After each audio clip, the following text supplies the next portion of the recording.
This is Tesla's Model S, and we're going to have a look at how autopilot actually works. We'll do the hardware first while we're outside. Underneath the plastic front bumper cover here is a radar that can look forward a range of several hundred meters so the car can tell what's in front of it. That data is combined with information from these little dots. There are 12 of them around the entire circumference of the car. They're ultrasonic sensors, so a much shorter range, but more of them. Up here at the top of the windscreen is a camera that's forward facing, and there's also very high precision GPS, so the car's computer knows exactly where it is all the time.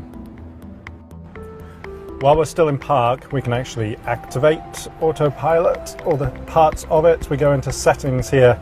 It's this control up at the top, auto steer, brackets beta. I'm going to press on, just one of those ones you tend to gloss over.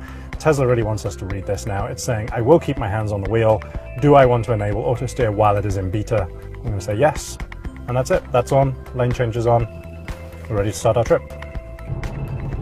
We're on the freeway here in Nevada, so this is the type of situation where autopilot should work. And so first, I'm going to pull this lever towards me once.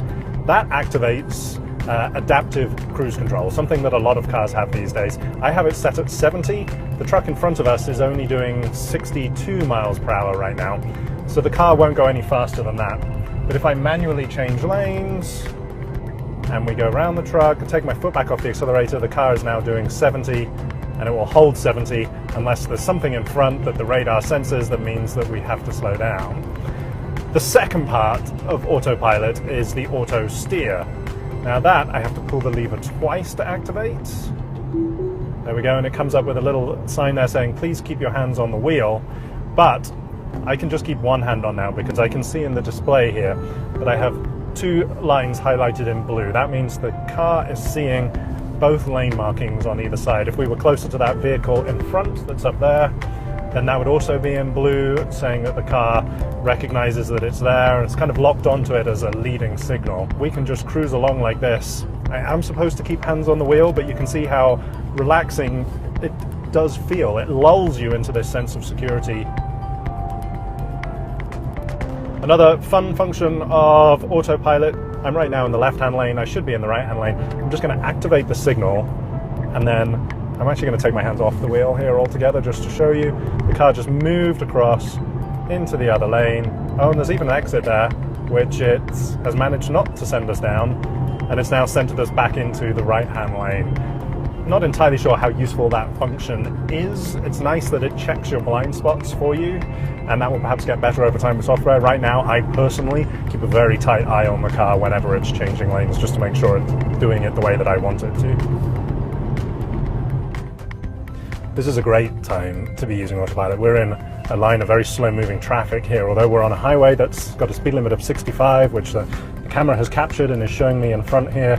So now you can see the speed is going up and down. I actually don't have my feet on the pedals right now. I will keep one hand on the steering wheel because that's what we're supposed to do. But the car is just speeding up and slowing down as the car in front does. In fact, the car in front is braking. I'm not touching the pedals with my feet. I just have one hand on the wheel. And the car is going to slow down as that car slows down. We would come to a complete stop and then start moving again. So in stop and go traffic, it really takes some of the pressure off the driver. One thing that it's not liking here, if you can see outside the driver's window here, we're in the left-hand lane and there's a concrete rail that runs very, very close to the side of the lane. And autopilot is displaying these yellow markings in front of me, warning that there's something there, something in my blind spot that's kind of triggering it the whole time. And if we were going any faster than the 20 miles an hour or so we're crawling along at, I'd probably be driving manually just because I would feel more comfortable with that. And one little Easter egg Tesla engineers have left us. If you click 6 times on this lever, you get the Rainbow Road from Mario Kart and a little burst of more cowbells from SNL. Apparently, favorites of Elon Musk.